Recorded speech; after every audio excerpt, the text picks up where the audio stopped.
Pun kula terangno nggih masalah salat nggih. Terus kula tak terangno dari awal redaksi ini Nabi, terus kula terangno hukum fikih. Badhe niku nembe kula terangno ilmu filosofine salat. Ngendikane Kanjeng Nabi Muhammad sallallahu alaihi wasallam niku teng hadis sahih mutawatir niku as-sholatu khairun maudhu'un fa aktsir aw aqillah. Kula balen malih. As-sholatu khairun maudhu'un fa aktsir aw aqillah. Jadi salat itu kebaikan yang sudah bawaannya dulu. Jadi sudah bawaannya salat itu kebaikan. Maudhu itu sesuatu sing asli. Pokoknya salat itu mesti apike. Sebab niku ngendikane Nabi cek kowe ngekeh-ngekehno jumlahe salat, cek jumlahe napa sih? Tik. Dalam konteks artinya salat fardu karuan nggih, kaifiyahe karuan, aturane karuan. Terus salat niku wonten disebut an-naflul mutlak atau sunat mutlaqah. An-naflul mutlak atau sunat mutlaqah itu pantangannya hanya 3, enggak boleh ba'da subuh hatta tatlu asyamsu nggih sampai srengenge napa mledhek.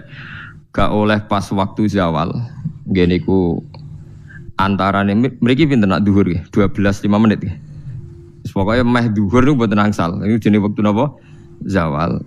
Terus nomor 3 ba'da asar nganti napa? Surupe napa? Srengenge. Larangan 3 salat ini bisa dibatalkan kalau ada sebab yang mukorin. Misalnya bar ngasar kok ana wong mati. Berarti kita angsal salat napa? Jenazah.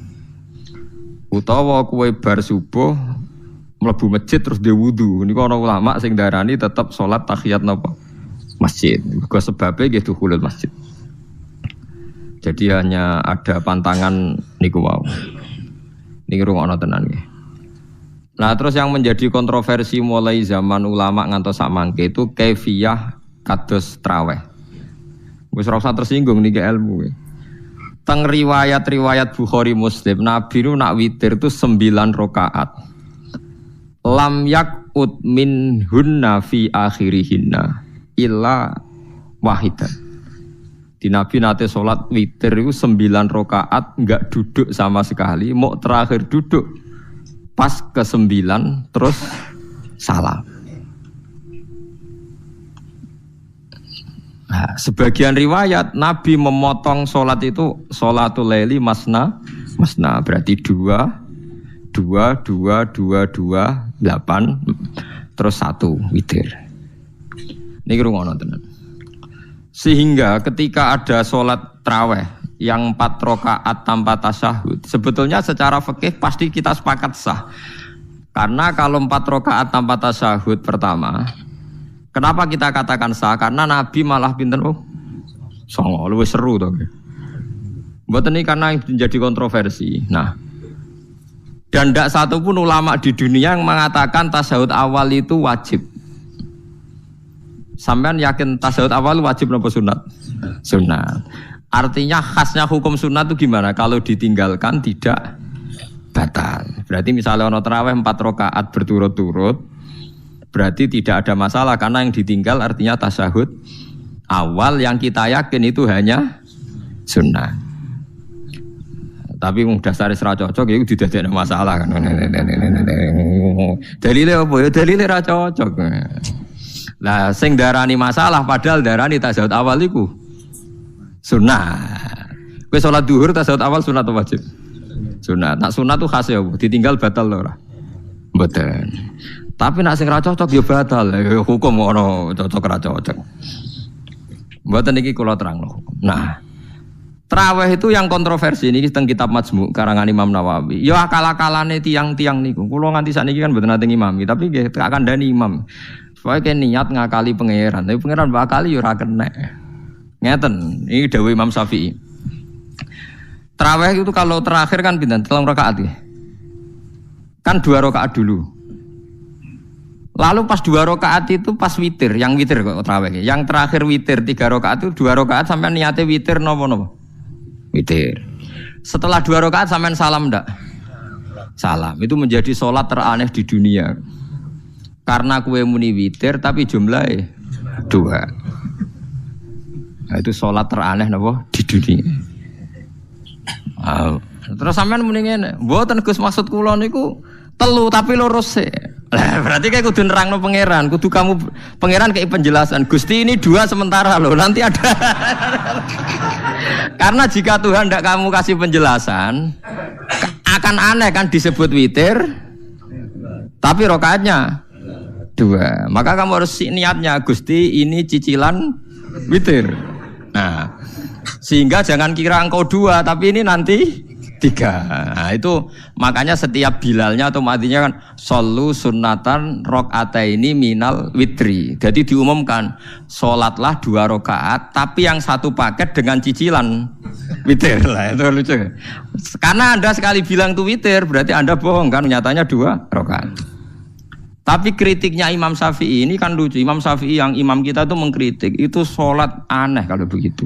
Sholat itu kalau sudah salam itu dianggap sholat mustaqillah, sholat yang mandiri. Gak bisa sholat kok berta'aluk dengan sholat setelahnya. Sholat itu kalau sudah dimulai takbir, diakhiri salam ya selesai dan menjadi sholat yang mandiri. Gak bisa sholat yang mandiri nih, engkau nasibku ngenteni yang 1 itu iso sholat nak selesai yo. Selesai. Sebab itu seharusnya witir agak resiko ya 2 rakaat langsung tasahud awal, engkau terus tambah 1 rakaat. Kados mirip maghrib lah, mirip apa? Maghrib. Tapi itu kan masalahnya tidak populer juga. Nah itu. Akhirnya diakali wa shollu sunatan minal witri nggih. Temriki ono minal witri kan? Itu kalau diterjemahkan salatlah kalian paket witir tapi ganjil paket witir tapi genep sih, tapi sementara Gusti, tapi kan kita masih bingung. Itu cara pangeran yo bingung tenan ngadepi. Nah, makanya itu nak cara kula ya ora usah dijerok-jerokno, pokoke ngono iku. Ya dadi barang keliru kadang yo muga-muga sepuro pangeran ya ora usah ngono iku. Dadi nak salat ya nak cara Sayyidina Utsman itu memang beliau bilang 2 rakaat itu berdiri sendiri. Karena sholat itu setiap 2 rakaat selesai. Setelah salam itu selesai. Nanti yang witir ya 1 itu. Makanya 2 itu rasa ana witir-witiran cara Sidina Utsman. Mergo Nabi dawuh wa autir bi wahidatin. Kemudian sholat-sholat Anda yang 2 itu ditutup witir. Berarti ya yang sholat kedua ya sholli sunatan ya biasa saja nafal mutlak. Enggak usah nyinggung-nyinggung napa? Witir. Loh ini penting sekali karena nyatanya ada witir kan? Nyatanya tidak nopo witir. Lah nanti yang 1 terakhir witir. Ya tapi adatnya ngoten niku. Jadi ini perlu sampean ketahui salat itu memang banyak masalah di secara fikihnya. Karena tadi kalau sampean niat witir setiap sudah salam itu kan berarti selesai dan berdiri sendiri. Lah kok suwe-suwe nak rakaat sing terakhir batal lah berarti sing ngarepe melok batal. Mergo sak paket koyo capres mbek napa? Cawapres. Ora iso salat kok ono. Nah itu paham ya. Terus niku kaifiah salat. Di sampean memang akal-akalan tenggene witir pun bener solu sunnatam minal witri rakaataini. Dadi niku rontok bener ya rontok ngawur dadi ngawurnya itu tadi wong salat niku mustaqillah setelah ditutup salam selesai kok bergantung. Hanya nasib 2 ini kan bergantung setelahnya kan? Mana ada sholat kok sudah ditutup berkaitan. Mulane kula niku nak witir ya ora tau tak niati witir. Wong kula ora cocok mbek pengumuman niku ora pati cocok. Dadi kula tapi kan kula makmum. Ora malek dihisab kan cara salah ya. Sholli sunatan anut imam teng ati kula mpun sesuai. Nah, ame salah ya malah salah, nak bener ya melok napa? Bener. Tepak-tepakan wonten mawon. Jadi kalau ini wong alim fikih tapi paling tersiksa. Aku kalah mbek adat, kalah mbek napa? Adat. Nentang adat ora apik. Jare Nabi kono umume wong ya melok umume wong. Nek wong pintu ya melok napa? Pintu. Nah itu ngintikan Imam Syafi'i harusnya punya rasa malu orang yang mengatur sholat sedemikian rupa. Sebetulnya sholat itu niatem salah lah, kelira-keliru. Lawung sholat itu wis apik, ora usah detail-detail napa niat. Lalu dari Imam Syafi'i kowe mlebu masjid niat duha ya untuk tahiyat masjid, niat tahiyat masjid nek waktu duha ya untuk duha. Karena wis barang apik, piye-piye tetep apik. Ngono, dadi ora usah ribet-ribet niat ngono bae wong barang apik. Paham ya? Tapi kan sederhana kan sebenarnya kita tidak perlu bulat, tidak perlu apa bulat. Paham gitu. Terus ini penting. Nah, terus yang ketiga masalah kesunatan jamaah dan tidak. Ini kalau terang detail. Menurut hukum fikih, tahajud itu jelas gak disunatkan jamaah. Witir juga gak disunatkan jamaah. Tapi semua ulama yang bilang tidak disunatkan itu gak ada yang memfatwakan hak batal kalau berjamaah. Jadi tidak ada yang bilang dikatakan batal kalau jamaah. Cuma tidak disunatkan jamaah. Tapi Rasulullah itu pernah main di salah satu sahabat di waktu duha. Sahabat itu sakit, ingin ngundang Rasulullah, kepengen dalamnya di kenangan nanti tinggi sholat sinten Rasulullah. Ternyata Rasulullah ketika sholat, anak-anak dan istrinya yang sakit tadi ikut jamaah dan Nabi membiarkan. Bahkan Nabi sempat ngatur shaf. Padahal itu satu bentuk sholat yang kategorinya enggak disunatkan apa? Jamaah. Itu makanya Imam Nawawi bilang sholat-sholat yang enggak disunatkan jamaah itu masih boleh jamaah. Seperti witir, duha. Nggih, tapi aja terus jadi gerakan tahajud bersama. Nah niku kula ora cocok nih. Wong ora kepen tahajud kok dijak napa? Tahajud. Kula nggih nate dipamiti Gus nek ana tahajud bersama. Cangkem ora usah. Wong sing ngeloni bojone lagi ibadah, bocah ibadah sing ora enak ngono lho. Mergo jare Nabi wis jelas wa fi buti ahadikum sedekah. Dadi kowe iku malah lucu. Wong wis ibadah kok bocah apa? Ibadah. Jadi sing ngeloni, lho ngeloni ra kudu ngeloni bojo, ngeloni anak iku ya napa? Ibadah. Takokno ruhen. Nak ngeloni bojo gak di masa depan ngeloni napa? Anak. Ngeloni anak nggih napa? Ibadah. Ning omah njaga anak bojo timbang dhewean nggih napa? Ibadah. Mulane kula nu rapati cocok nek ana tahajud bersama. Oleh tapi aja dadi gerakan. Nek sing pun nglampahi nggih monggo. Sing umate seneng nggih monggo, itu tetap baik. Tapi baiknya bergantung sejauh mana ini tidak dimasalkan. Sekali dimasalkan tetap tidak napa baik. Karena nanti punya akibat yang sedang baik diajak baik yang lain, dari baik nikmat menjadi baik gremeng itulah itu perkara kan. Hanya orang kan sepakat kan nak ngumpuli bojo ibadah. Kabeh ulama sepakat kan. Dan itu penggemarnya banyak. Terus dijak ibadah yang penggemarnya sedikit. Dasar imamnya ra cocok. Lah itu kan resiko agama dikomentari kan tinggi. Makanya tidak usah dimasalkan. Sing kelon ya keben, sing turu ya napa? Keben karena turu ki ibadah kan. Wong turu niku mari ra maksiat. Wong zina mergo ora turu. Wong maling mergo ora turu. Wong ngrasani wong ya mergo ora turu. Mulane kula nate cerita teng ngaji niki ana ulama wali. Saking seneng ibadah nganti janggal. Ana gak wali sing makome kaya aku. Dituduhno wali sing saurip-uripe mau turu kecuali salat fardu. Yaiku wali sing setingkat kowe. Mboten trimo Gusti tapi niku kok turah turu ya takokno sesuk. Kena apa kok turah? Jebule tak takoki kenapa jenengan turah turu? Ya wong turu ora iso maksiat. Tapi nak kue poso tahajud itu jenenge wong melek tepatine nduk ndi-ndi tetep paling selamat iku apa turu. Akhirnya ngakoni dene jebule alim kuwe lah ya dadi turu iku iso dadi wali. Ke wong turu ora ngarah zina, ora ngarah maling, ora ngarah ngrasani wong. Dadi mane akeh wali sing berangkat saka napa turu. Mane Ashabul Kahfi iku wali sing kramate iku turu suwi. Mergo turu iku nak tepak. Niku iso dadi napa? Wali. Lane kenapa keramat Ashabul Kahfi napa? Turu. Tapi aja tiru. Iki cerita ilmu, cerita ilmu ora kudu setuju niku niki ilmu. Difaham ya terus. Kula piyambak pribadi belum pernah tahajud jamaah sama istri saya. Kula piyambak jarang tahajud. Tapi memang saya beritahu kalau sholat-sholat yang kesunatannya itu tidak jamaah, sebaiknya jangan dipaksakan jamaah. Karena kadang fadilahnya disirron. Kalau baleni malih seperti sedekah.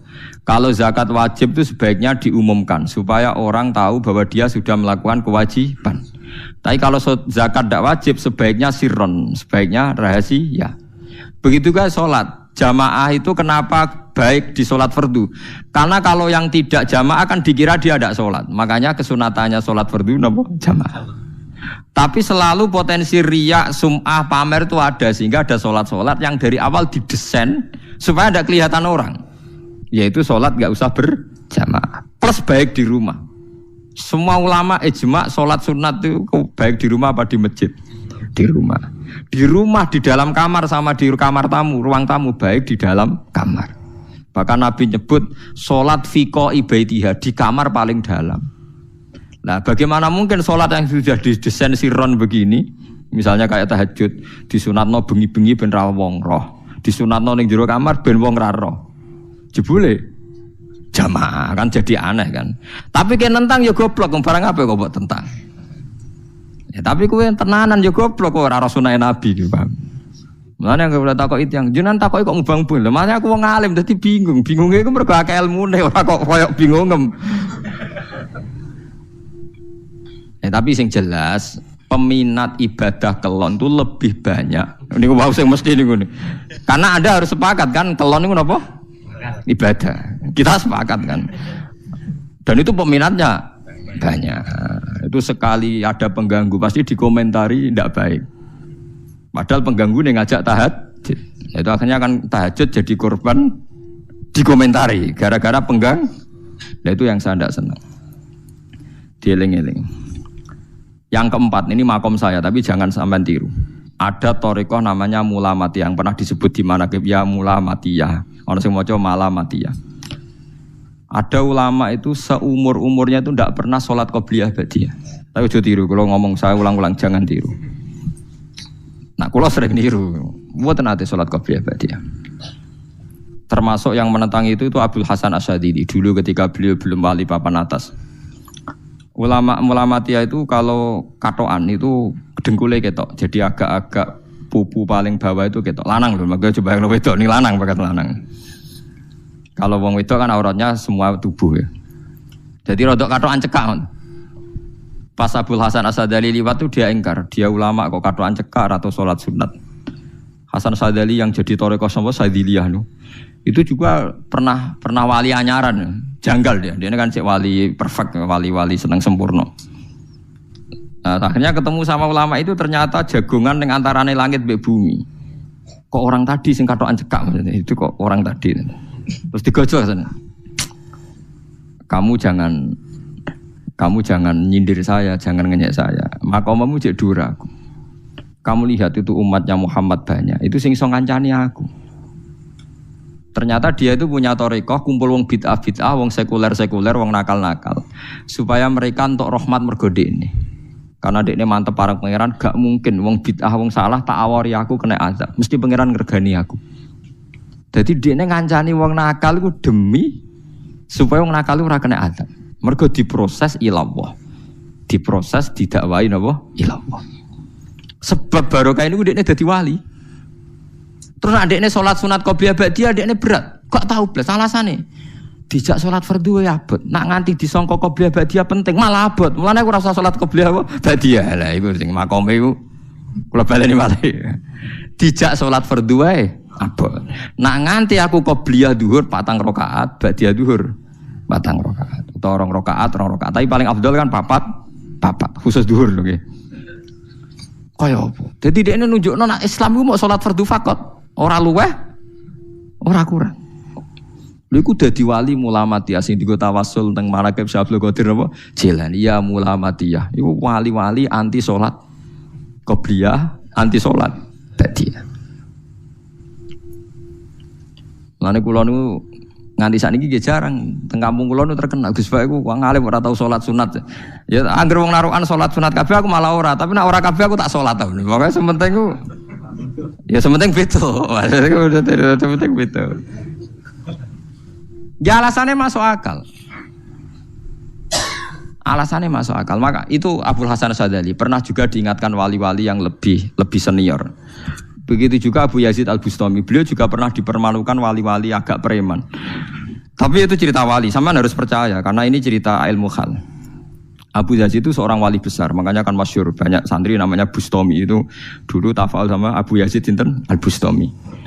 Itu dia wali Menara Gading, dia yang ngajar di pondok. Awalnya begitu ngajar, pokoknya jadi wong saleh. Niki cerita. Sing cerita kula nggih kiai-kiai. Cuma nak cerita niki kula ora roh referensine, tapi kula nate diceritani. Nah sing tadi saya tahu kitabnya. Jadi fair secara akademik sing wau kula roh kitab. Nah niki jare cerita. Tapi kula percaya karena saya tahu padanannya, tidak sepersis itu tapi tahu padanannya. dia itu mimpi, ya Allah saya ini nanti di surga bersama siapa. Saking yakinnya dia soleh. Jadi mantep papan atas, gak pantas ana sing baturi dekne napa ning swarga. Mbek pangeran dijawab, wis ngono mbek Ruhin kayaknya. Ternyata si Ruhin ini yang ditunjuk di mimpinya itu orang yang kumpul wong mabuk-mabuk di warung mabuk, warung mabuk, warung fly, warung. Terus dia ke situ tanya Ruhin yang lain enggak ada ya keriting ndak itu ya semuanya orangnya itu tok itu ngelek keriting ndak semuanya itu tok. Tanya-tanya enggak ada yang lain terus mosok wali kancaku kok awor wong-wong napa mabuk. Dia akhirnya balik kanan. Wah, ngono ngipiku kok setan. Terus diceluk mbek wali tadi. Ya Aba Yazid, ya betul, memang teman kamu di surga itu saya ya. Padahal ndak ngomong apa ya, memang dikon. Ya betul, memang teman kamu di surga itu saya aja. Wah, ya wali tenan maksudnya, Bro. Terus ditanya, "Kenapa kamu berteman orang-orang mabuk?" Dinya kowe, cangkemmu sing darani aku kancanan sapa? Aku iku ning gone warung mabuk mau ngombe banyu putih. Nek kancaku do mabuk aku orang banyu. Iku ape tak tobatno, sing separo wis ning masjid, saking nyabariku ngancani, tapi aku ngombe banyu putih. Sing separo tugasem, senengane nyalahno wong. Waduh. Wali biasa kumpul santri kon nobatno preman. Mergo mangkel dene disalahno Abu Yazid, sing separo tugasem. Mergo sing separo wis tak tobatno, saiki ning masjid serane warung ya. Abu Yazid ya rada meriang tapi wong piye ditantang ngono, dene wali tenan. Mulai ngetokno waline dene, ya Allah nak pancen kula waline jenengan tenan. Wong sing roh wajahku kudu tobat Gusti. Akhire Abu Yazid ngetokno waline, ora umatem kon ndelok ra iku, nak ora tobat aja diundang Abu Yazid. Wah, itu kata wali. Akhire, "Hei umatku, hadza Abu Yazid." Iku Abu Yazid wali Allah. Delok wajah itu. Didelok wajah langsung tobat. Makanya ini dua beliau itu akhirnya berteman apa? Di surga. Ya kayak milih wali sing kayak Abu Yazid atau sing. Nah menurut saya cerita ini penting supaya anda sing biasa ning warung ada kemungkinan itu lah. Maksudnya penting kan itu. Artinya ben husnudzon mbek wong ada potensi itu. Lho nggih, sampean tak ceritani di Yaman tuh ada para habaib Maulad Dawilah. Maulad Dawilah itu termasuk habib yang kastanya sepuh. Itu Sayyid Umar Hafid itu sering main di sana di kampung Maulad Dawilah. Niku nggih modele nggih mboten nate salat sunat. Ngangger maghrib, badhe maghrib jagungan sekedap kinten-kinten di 10 menit terus salat isya. Kinten-kinten cara mriki nggih 6:4. Ya Sayyid Umar nggih mau gedhe-gedhe tok tapi Habib sendiri gitu. Mboten ngenteni waktu isya. Ngger takoki ya, jenengan Habib ndak bedui, pokoke kita bedui.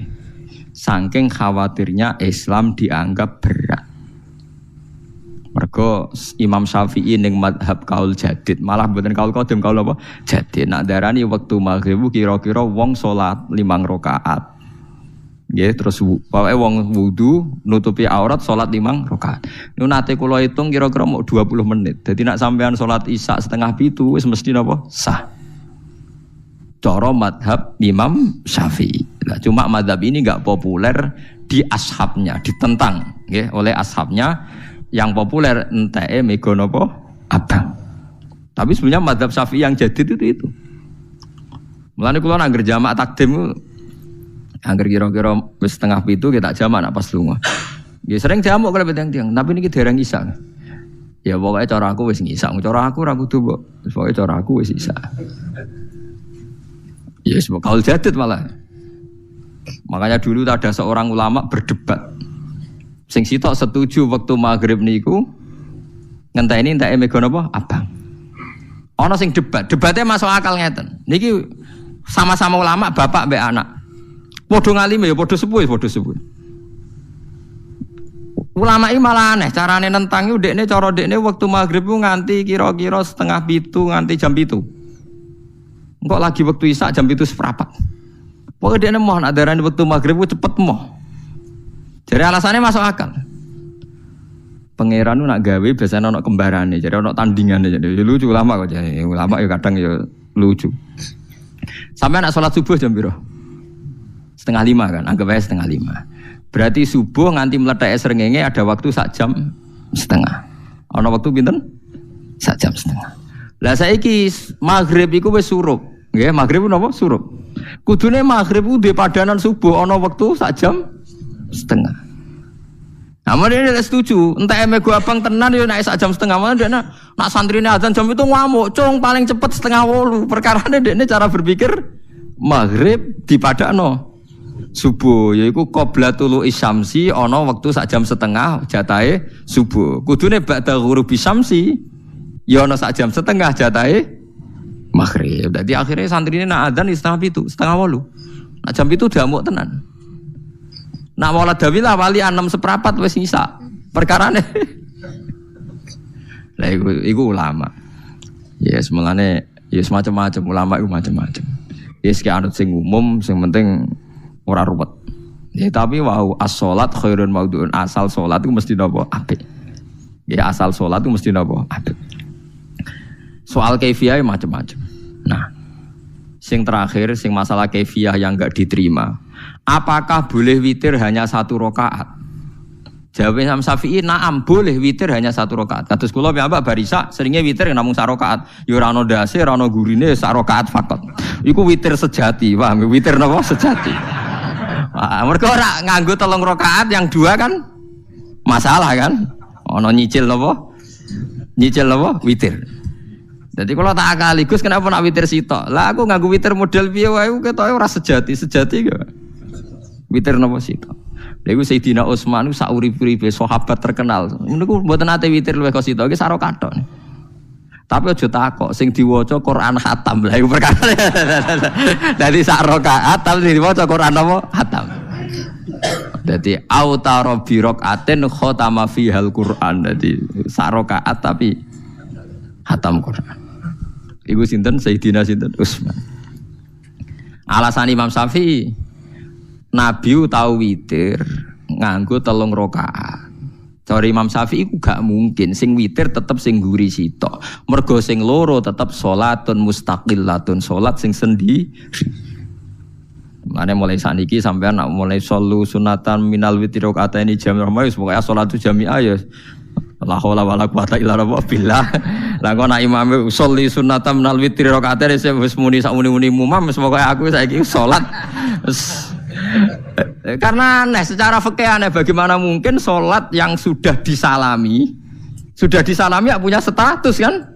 Sholat saya gantung sholat setelahnya. Lalu gunanya salam menutup untuk apa? Masa assalamualaikum sementara Gusti ini masih ada. Wis disalami umpama kowe ngentut ya salate sah, umpama aurate kebuka ya sah. Mergo wis bar. Paham ya? Jadi sholat itu ora iso.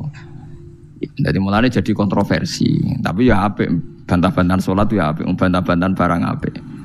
Jadi bangke bantah-bantahan iki ayundi malah perkara kan, malah mari fitnah.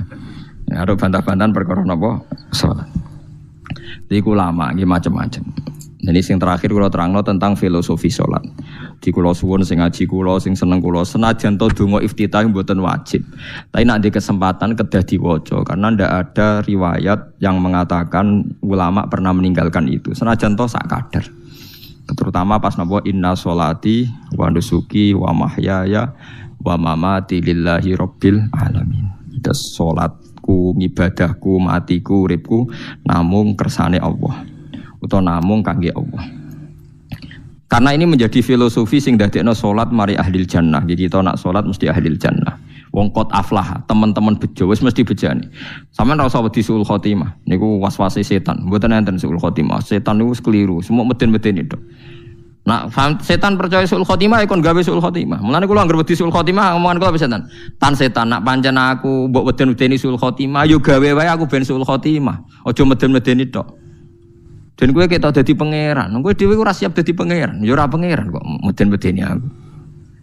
Jadi setan memang harus dididik, kudu diancam, paham ya? Mulane kalau ono kiai pemuja setan, kalau rasa nong setan godane ngene kiai ra mesti selamat, wong top-top ra mesti selamat. Itu namanya memuji setan karena dia nganggap setan itu luar biasa. Setan kudu mbok prekno, mbok anggap gagal, tahan setan cek goblok, kayak meden-medeni aku suul khotimah aku tetap sholat. Berarti gue gagal. Karo dene nek kowe kepengin menungso sesat kabeh ya sesatno wae ora usah meden-medeni jare kowe kondang kok trimo ngono-ngono tok ae. Bedene ya ora tingkat kegagalannya, paham nggih? Jadi setan harus dididik bahwa dia juga sering gagal. Setan kan ingin manusia enggak sholat semua kan, zina semua, maling semua. Ternyata kita enggak maling, yang sholat juga banyak. Itu kan berarti tingkat kegagalan ini apa? Setan. Lah kita ndak ora dan setan wis sholat puluhan tahun digodho ilang gandane goblok kowe. Nak wong iku sholat puluhan tahun berarti puluhan tahun dalam kegagalan setan. Kau wong sholat berarti setane gagal. Mulane kula mbek setan niku saiki tambah wani. Ya mletene ngono kon neraka ya kok gelem. Misale dekne hebat kan mboten purun Gusti tak ning swarga mawon. Ternyata dekne mlebu swarga gak iso kan. Lah ya mletene lah ya wong lemahe ngono kok mbok entut. Artinya setan kan lemah sekali kan. Lha iku sedaqaul azim ketika ngendikan inna kaidas syaitani kana napa dhaifa. Sebenarnya setan itu dalam bahasa Quran itu dhaif sekali. Lemah sekali. Tapi kita sering muji. Nggih sering napa? Sering muji, darani setan hebat, wong wali, wong alim kadang digodho kena. Ya soal kena cara kena, akeh ra kena ngono wis akeh napa? Akeh mboten napa? Kena. Minimal ngeten lho sampean. Tapi kula nate Gus kepengin tahajud ra sido tahajud berarti setane menang. Tapi setan ora sekedar kowe kepengin ra tahajud, kepengin kowe kafir. Ngomong kira tahajud tenan iku ya setan isih rugi kok. Tapi kowe jek Islam, tapi jek mlebu swarga, kepengin iku nganti apa? Kafir. Jebule kowe ora kafir kan? Lan ana ulama nak tangi turu gak tahajud, ndekne nangis. Angger kae gak tahajud nangis. Terus matur mbek pangeran, Gusti kenging napa kula mboten kasil tahajud. Ambek pangeran dingendikani ngene, teng kitab Al-Minanul Kubra karangan Imam Syaroni. Kowe ku ulama kok bento. Sing nurokno kowe sapa? Nggih jenengan Gusti. Sing maringi tangi sapa? Nggih jenengan. Lah wis anggap ae kabeh kersaku, ora kersane setan. Wis bar. Mulai aku lara mati tahajud keterusan ya tenang mawon kula duwe ilmune, Kowe ulama kok bento. Sing nurokno kowe sapa nggih jenengan Gusti. Sing nangane sapa nggih jenengan kula iya sak kabeh ku sing ngersakno aku ridho ra wis bar jar. Mulane kena tangi rali tahajud nggih ridho mawon. Apa meneh sebedino.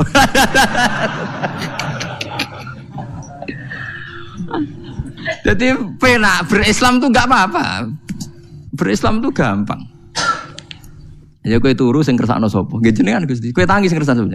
Lah ya sanggep ae ku kabeh kersakku bar. Paham ya? Terus nak wae tahajud ya tahajud yo kersane pangeran. Ra tahajud ya ra tahajud yo kabeh kersane napa? Pangeran. Penting mboten maksiat mun sae. Penting mboten napa? Maksiat. Mun anjenan ngandel kula. Inna sholati wa nusuki wa mahyaya. Lah ini sing titik tekane teng wa mahyaya. Ngeten misale. Urip niku kabeh kersane Allah. Carane mikir ngeten. Tiang-tiang sing jaduk-jaduk dhisik ya mati. Nabi nggih kapundhut, tiang-tiang soleh nggih kapundhut, tiang-tiang dolim nggih kapundhut. Kalau betul mereka ingin menjaga kehidupan, berarti kalau betul mereka kuasa kan tidak kapundhut. Hidup selamanya lah, nyatane do mati. Berarti urip mati namung kersane Allah. Terus misalnya sampean berpikir, lalu somben nak wis dadi lemah carane tangi piye? Lah ini yang penting kula aturaken teng ngaji mriki. Kula sederenge ngaji nu sering akhir-akhire sering salat maca ayat liyahlika man halaka am bayyinati wa yahya man hayya napa am bayyinah. Tugase ulama iku jelasno ayat-ayate pangeran. Sampeyan saiki tak bedheki. Sekarang sampean Anda hidup itu tahu alasannya enggak? Kenapa Anda hidup? Enggak tahu kan? Kenapa kita masih hidup? Enggak tahu. Kenapa Anda wujud? Juga enggak tahu. Kita pernah enggak ada, tahu-tahu ada. Juga enggak tahu alasannya kenapa. Yang jelas di luar ikhtiar kita. Setelah kita katanya punya akal ya, saya bilang lagi loh. Setelah kita katanya punya akal terus bilang kita masih hidup karena orang kelindestruk. Karena enggak kena penyakit. Karena jantung kita normal, paru-paru kita normal. Terus kita bilang hidup. Jadi kita atas nama kebodohan bilang kita hidup karena jantung kita normal, paru-paru kita normal, semuanya normal. Maka kita hidup. Nah ditakoki, lalu kapan kita mati? Setelah jantungnya rusak, paru-parunya rusak, terus kita mati. Tapi orang yang sama kalau ada bilang berarti yang menjadikan hidup itu jantung dan paru-paru. Lalu berarti zaman kita belum hidup itu jantung dan paru-paru harus ada dulu karena itu yang bikin hidup. Ya ada juga, dulu ya ada juga.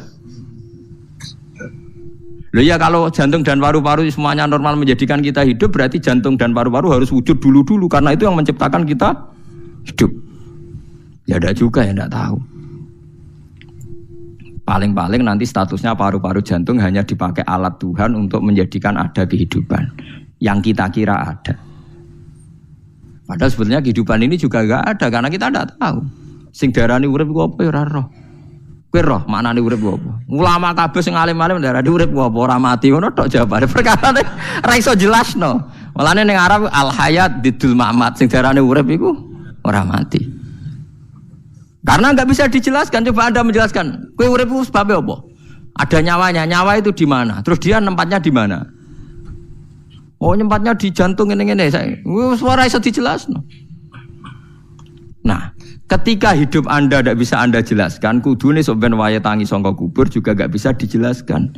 Karena wujud kita ya datang tanpa diundang dan tanpa ikhtiar kita. Nanti tangi sangka kubur ya orang nganggo ikhtiar sama kan?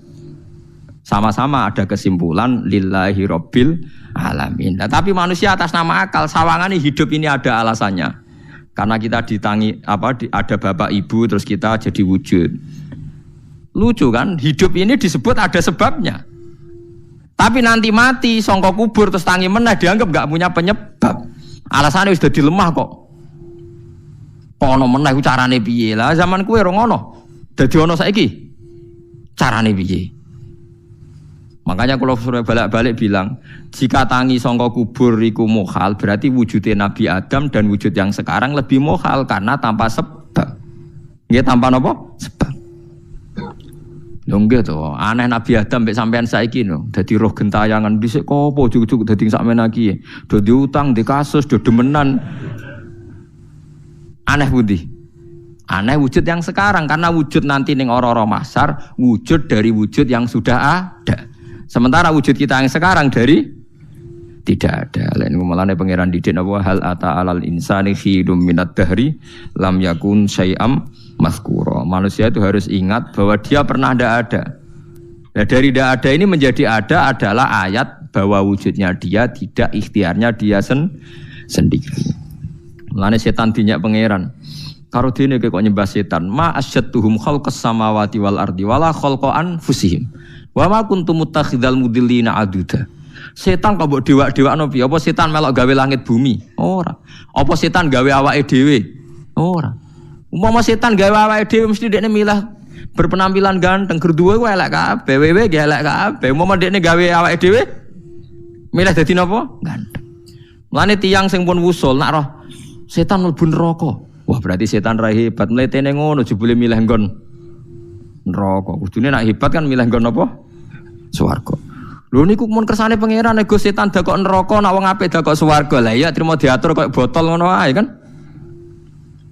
Artinya jika Anda bilang iki wis kersane pangeran setan dakok neraka, berarti setan mau koyo botol koyo watu sing ditata sing duwe. Berarti setan ndak siapa? Siapa. Sama dengan kita ndak siapa? Siapa. Lam yakun syai'am. Lah nek ora ngerti siapa-siapa terus usul inna sholati wa nusuki wa mahyaya wa mamati lillahi rabbil alamin. Dadi urip kula mati kula sedanten ikhtiar kula namung kagungane napa jenengan. La syarika lampun mboten enten tiyang sing sinten mawon mboten enten sing ngatur niku. Terus wabida jika umirtu wa ana napa minal muslimin dan dengan keyakinan niki kita diperintah. Jadi donga iftitah senajan to mboten wajib, tapi itu filosofi dalam hidup. Kersane jenengan napa nggih delok donya pun bar. Urip ya kersane pangeran, ya mati kersane pangeran. Mula kadang nggih mikir, aku nek mati, bar mati jebule gak kiamat-kiamat tak kesuwen cah ngenteni atusan napa tahun misalnya. Anda tidak usah khawatir begitu. Zaman Nabi Adam nganti bapak amak wis saiki 7.000 tahun. Orang protes mbek pangeran, terlambat Gusti saya menyaksikan dunia karena 7.000 tahun yang lalu. Ya saniki kan pun tahun pinten toh? 7.000 umur dunia saniki pun pinten? SM itu kalau menurut penanggalan agama itu 5.000 tahun. Sebelum Masehi dihitung Nabi Adam itu, pokoknya dihitung langit bumi itu 5.000 tahun. Nah saniki tahun 2000 sekitar 7.000 tahun. Padahal wonten sing ramal umur dunia mau pinten? 7.000 tahun. Jadi enak sing mun diutang-utang mun beres nih mun bar nih mun dianggap bar nih mun muntah nih. Jari ini tadi. Dieling-eling nggih kula suwun senajan to ilmu niki mun lazim diyakini tiyang Islam. Tapi sampean ulang-ulang. Kados srengenge misalnya. Kula nek delok srengenge niku eling. Berarti urip ning swarga selawase-lawas iku mungkin. Karena Allah bisa menciptakan benda yang begitu panas tapi punya daya tahan atusan tahun. Kemudian nak cara discovery ya nak ngitung malah jutaan tahun yang lalu malah bawa hitungan konti wae jare dinosaurus 400 juta tahun. Padahal agama nanggali bumi namung pinten? 5.000 tahun sebelum napa Masehi. Tapi nak cara ngomong ilmuwan jutaan napa? Sing ngitung ya sapa terus? Ki apaan terus? Nggak begini saja kalau sampean melihat matahari misalnya. Matahari itu kan bahannya panas sekali. Ternyata Allah bisa mengelola matahari seawet itu. Ribuan tahun. Apalagi ngelola kita. Kita ini untuk abadi lebih gampang. Karena bahannya enggak panas, enggak gampang rusak. Terus gampang direproduksi, maksudnya gampang digantikan. Maksudnya kan di masa lalu kan kena. Kayak rohin udah anak keriting akeh kok putune kan gampang.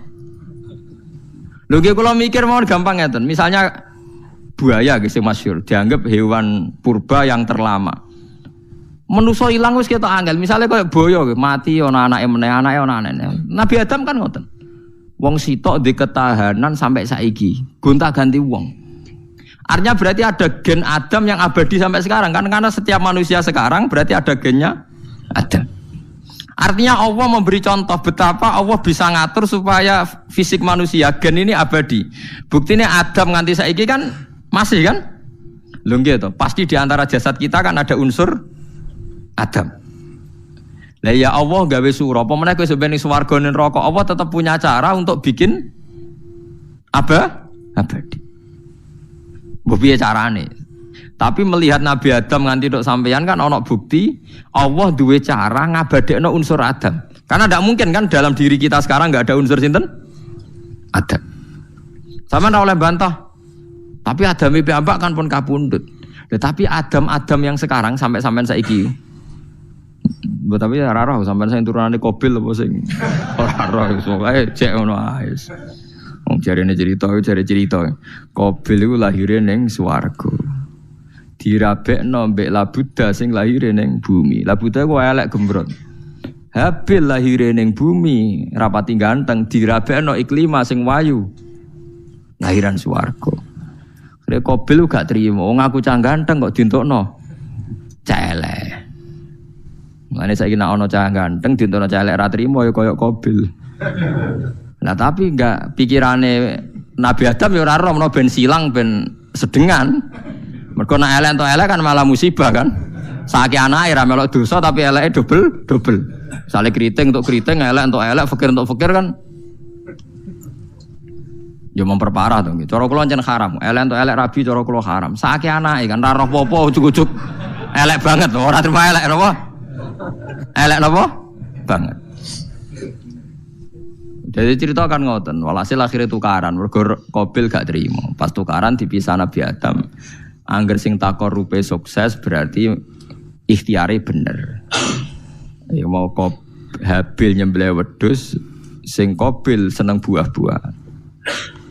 Mulane seneng buah-buahan iku rada masalah dianggap simbole wong-wong sing seneng mapan. Mulane kene Umar ora usah di buah-buahan akeh-akeh, cukup gedang siton, sesuk katesne siton, ora usah semua buah-buahan wonten iku risik kurbane sinten? Qabil. Tapi sing melarat teman-teman yo keliru. Dhisik Habil saleh iku omahe cek penuh daging, paham nggih. Perkarane kurbane cek wedhus. Ora pitik, mergo bedigasan pitik no. Jadi ada sebuah toreko sing ngaramno anak buahe mangan pitik. Perkarane wong ku kelakuane kaya sing dipangan. Ya repot nang ngoten repot. Ya repot lah ngono terus ya repot. Berarti nek sering mangan welut tak bulet. Ngono berlebihan. Toreko niku napa? Berlebihan wis biasa mawon. Kula nggih mboten fanatik iki biasa. Tapi kalian kula ora seneng mangan. Jadi kan unsur hewani saya kan ndak banyak. Kula ora pati seneng napa mangan. Walhasil akhirnya Qabil korbannya enggak diterima. Habil diterima. Terus semenjak itu juga akhirnya walhasil Qabil mateni Habil. Jadi makanya konflik wedoan, konflik tertua. Mental membunuh ya mental tertua. Pertama peradaban manusia itu dibangun rebutan wong wedok dan saling membunuh. Nek ana tukaran kira usah gawa, iku tradisi terlama. Nggih, tradisi terlama manusia. Mesir kok bentrok padha Islame. Irak, Syria kok bentrok iku tradisi terlama. Demi wedokan direwangi tukaran, tradisi terlama. Biasa dadi biasa mawon urip napa? Biasa. Kabeh kejadian ngene iki wa inna sholati wa nusuki wa mahyaya wa mamati lillahi rabbil alamin. Macam-macam ya nak tiyang tasawuf ngartekno kabeh iku kersane Allah. Nak tiyang fikih ngartekno semua ibadah kita diikhlasno ora golek imbalan namung kabeh dipersembahkan kangge Allah. Cuma teori fikih ini ada kelemahannya, kesannya Allah itu butuh kita kasih. Padahal kita bisa sholat yang nganggo hidayate pangeran, iso zakat yang nganggo donyane pangeran. Kok kowe ngrasa zakat itu donyane sapa? Ada sing bener gitu teori tasawuf, kita iso sedekah ya kersane pangeran. Sing kita sedekahno nggih donyane pangeran. Berarti lillahi ta'ala. Jadi lillahi ta'ala artinya nak cara tasawuf itu bahwa semua kebaikan kita ini karena Allah, karena hidayat Allah. Nah cara fikih mboten kesannya kita yang berbuat lalu kita ikhlaskan Allah. Tapi pertanyaannya kan kita bisa berbuat itu pakai fasilitas apa? Hidayatnya Allah juga kan? Nah, makanya ilmu tertinggi dianggap tasawuf karena tasawuf ini yang benar-benar lillahi rabbil alamin. Tapi fikih juga baik karena wong kan seneng GR tuh nak muni aku alhamdulillah berzakat. Muni aku alhamdulillah berzakat itu kan ya ora jelas. Muni aku ngrasa dekne pelakune, muni alhamdulillah kersane Allah itu ya bahasa paling gak jelas. Tapi apik muni ngono, aku alhamdulillah bersolat. Ya pamer nak aku bersolat, tapi ya ngakoni nak kabeh kersane Allah. Lah nak kersane Allah sing dipamer apane kan ya ora jelas ya. Ya tapi itu apik lah. Muni apa? Aku alhamdulillah bersolat itu ya bahasa agak jelas. Ya gak jelas juga bahasa itu tapi ben ngono. Faham geleng-geleng ya. Terus salat niku ini yang keempat kalau ceritani hikayatu sholatil khosyin. Saya baca di beberapa kitab Sayyidina Umar niku dipanah. Panah niku rak wonten mata pancing. Jadi nak melebu niku ditarik sakit, nggih. Nak ditarik napa? Sakit sekali. Ditarik dokter paling canggih pun sakit. Akhirnya Sayyidina Umar kondo, engkau tarik pas aku sholat. Aku nak sholat iku lali. Tenan pas beliau sholat ditarik uga ubah blas. Ditakok iku jenengan ora krasa blas ora. Mosok aku ning ngarepe pangeran eling pangeran krasa lara kan dadi aneh. Tapi alhamdulillah kowe krasa sing aneh ya kowe wong sowan pangeran kok roh ana wong liwat ya roh. Jadi Sayyidina Umar dadi khusuke Sayyidina Umar nganti dipanah ditarik wak kangelan. Loro. Pesen yang kok aku tarik pas sholat. Mulane ora ana sahabat mati kecuali pas sholat. Mergo pembunuhe roh paling lengah iku pas sholat. Umar dipateni pas aku yakin wong nakal mateni rugen pas sholat ra iso yakin aku yakin. Plengane ngono jipi. Semasa sholat tetep siaga aja. Iku sirine kena apa Umar dipateni pas sholat. Kau musuhnya ku ngerti. Sahabat tu paling lali nak pas sholat. Sayyidina Ali kabudutnya ke pas sholat. Dan alhamdulillah cerita itu gak ada sekarang. Karena yang sholat luwih canggih. Luwih apa? Canggih. Wah tetap konangan. Sholatnya pelengan dis. Konsentrasi penuh menjaga diri sendiri. Nanti kayak lewat pangeran. Jadi justru itu nunjukno hebatnya Sayyidina Umar. Wes ngerti dalam bahaya tetap sholat. Nah, sekali sholat geleng pengiran tenanan. Mboten roh blas. Sayyidina Utsman nggih pas deres Quran. Bae rata-rata ulama dulu begitu. Maniku masyhur Sayyid Ali Zainal Abidin itu pas dia sholat blandar ceblok sampai bajunya sobek, omah kobong dekne ra roh. Ditulung siapa saja enggak tahu ya dia kan asik mbek pangeran.